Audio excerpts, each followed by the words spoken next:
Again, it's my pleasure to be here tonight. I want to thank you all for coming out.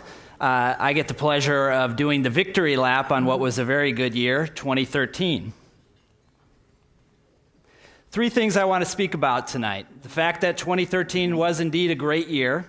We want to talk about the fact that when it comes to the investment markets, oftentimes it is prudent to expect the unexpected. And I know you'll be shocked to learn that you're going to hear from Savant tonight about diversification. 2013 was truly a great year, so forgive me for taking the time to do a little bit of a victory lap on the results for 2013. When I say it was a great year, it wasn't a great year certainly for all asset classes. Fixed income in particular had a challenging year. The bond index was down approximately 1% for the year, but the global equity index was up 23.6% for the year. I'm happy to report, though, that all Savant portfolios, from 20% stock all the way up to a 100% equity portfolio, were positive for the year. Now, a typical Savant client has approximately 70% in stocks. Our 70% equity portfolio had a return just shy of 17% last year, and an all-equity investor had a return of 26.9%. So all in all, a really terrific year in 2013 for all Savant investors. 2013 wasn't without its share of hiccups, though. It certainly taught us to expect the unexpected. Going into 2013, there was a lot of pessimism in the air. Some of you remember our friend Fiscal Cliff. They were talking about the fact that the rebirth of equities isn't necessarily anything we can expect. Scant pickup in economic growth for 2013. So there really was an awful lot of skepticism about what we could expect from investment returns in 2013. What happened, though? We had the best year in stocks since the 1990s, so a flashback to the 90s in equity returns. So truly a reason to do a victory lap for equity investors in 2013, even while fixed income struggled somewhat. Going into 2013, you might recall that the government was printing money. Quantitative easing was a term we got to know very well in 2013. And there were fears about inflation. There were even some pundits who used the term hyperinflation as a fear going into 2013. But what really happened? Well, while expectations were for inflation in the range of 2.1%, the results were something very different. Modest inflation in 2013 of 1.2%. Now, investors who were betting on a very inflationary year may have allocated some of their assets to things like Treasury inflation-protected securities, to commodities, or certainly the asset class that many pundits in the media would suggest that you use as a hedge against inflation was gold. If you bet against inflation, if you bet for hyperinflation in 2013, you certainly had a challenging year with all those asset classes struggling. Tips negative 8.6%, commodities negative 9.5%, and gold was down rather dramatically, 27.3%. So certainly a challenging year for inflation hedges. Why didn't inflation occur in 2013 with the government interventions being what they were, with the quantitative easing and bond buying that the Federal Reserve was employing? Well, they were printing money, but consumers didn't show up largely in 2013. Consumers actually, to use another term that we've gotten to know quite well in the last few years, consumers were deleveraging. Even American consumers were paying down debt in 2013. Businesses, likewise, were not spending. They were accumulating cash on their balance sheets. And even the third large constituent in our economy, the government, even they reined in spending somewhat. We learned a new term in 2013, sequestration. There was actually some reduction in government spending. So with consumers, businesses, and the government not spending, demand simply did not outstrip supply for goods. As a result, inflation was modest during the calendar year 2013. Going into 2013, there were some high hopes for asset classes like emerging markets. Some were expecting very good returns. You might recall that emerging markets had a terrific year in 2012. Well, the results were actually something very different from what many were expecting. The emerging markets index was actually negative over 2.5% last year. But it was a mixed bag in emerging market countries as far as what their returns were.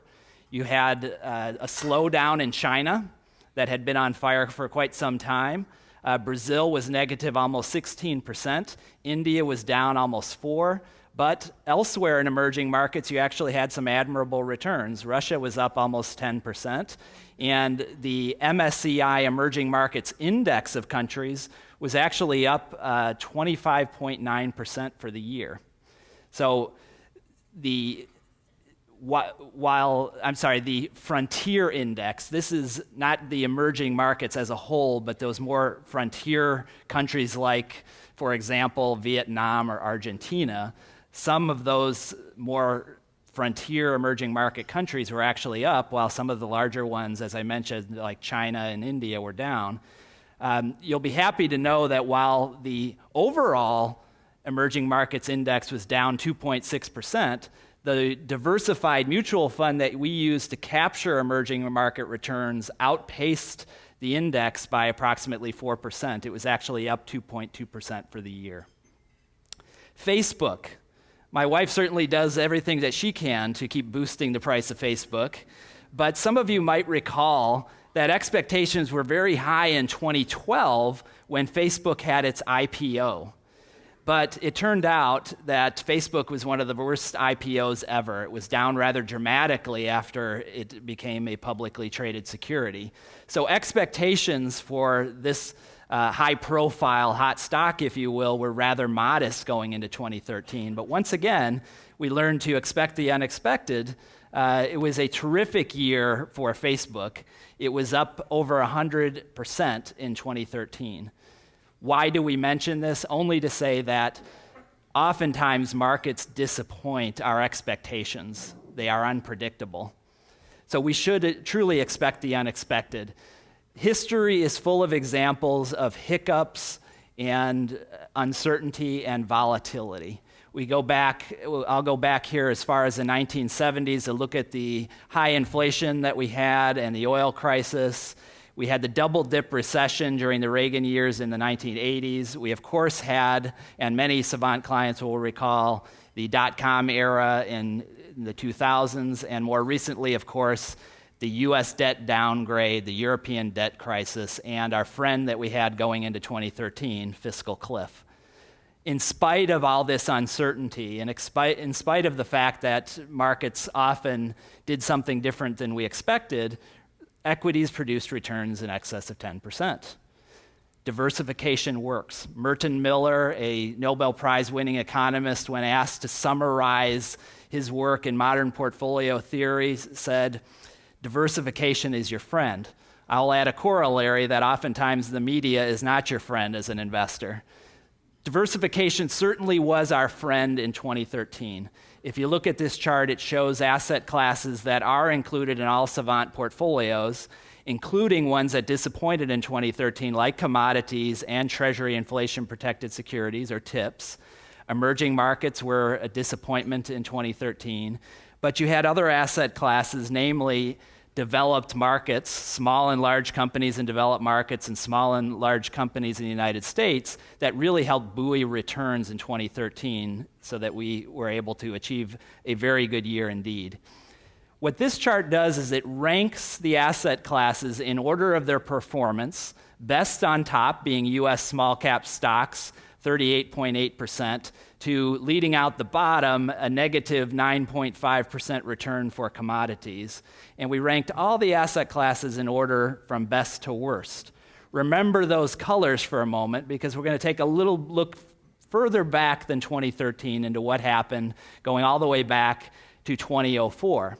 Now, some of you in the far back may have trouble discerning the pattern here of returns year over year. So I'm just going to take a moment so you can squint, get a good look here. Can you discern the pattern? You guessed it. The pattern is there is not a pattern. Markets continually surprise us and teach us to expect the unexpected. So which asset class should you have going forward? Well, you won't be surprised to learn that the answer is you should remain diversified and have a diversified basket, a global basket of stocks and bonds.